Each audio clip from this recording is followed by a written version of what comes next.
আসসালামু আলাইকুম রহমতুল্লাহ। ফেনীতে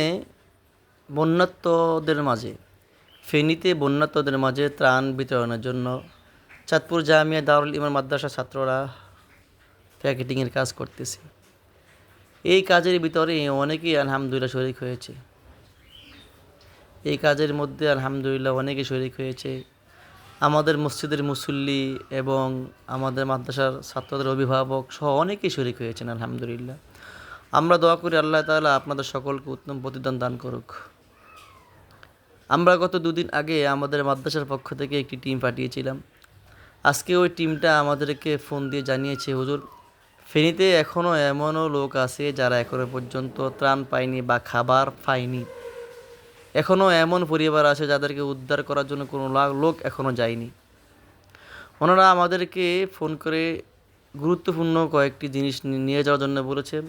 তার মাঝে গুরুত্বপূর্ণ হলো যে ত্রাণ, শুকনো খাবার নিয়ে যেতে বলেছেন এবং বিশেষ করে মোমবাতি এবং ম্যাচ লাইট বা গ্যাস লাইট যেটা হয় ওটা নিয়ে যেতে বলেছেন এবং কিছু ওষুধ, ঠান্ডার ওষুধ, জ্বরের ওষুধ এবং পাতলা পায়খানার ওষুধ, এই জাতীয় অনেক ওষুধ নিয়ে যাওয়ার জন্য বলেছে এবং বিশেষ করে মহিলাদের মাসিকের সময় যে জিনিসগুলো ব্যবহার করে ওই জিনিসগুলো নিয়ে যেতে বলেছে।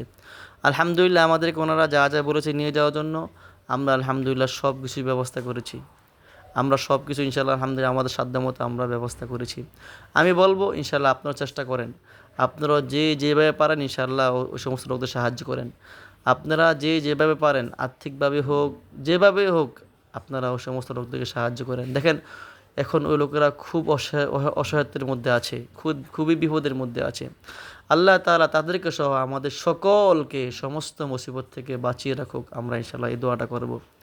আমরা সকলে দোয়া করব। আমরা তাদের জন্য দোয়া করব ইনশাআল্লাহ এবং আমাদের জন্য দোয়া করব। আল্লাহ তাআলা আমাদের সকলকে এর বিনিময়ে উত্তম প্রতিদান দান করবেন ইনশাআল্লাহ। সকলে ভালো থাকুন, সুস্থ থাকুন। আসসালামু আলাইকুম রহমতুল্লাহ।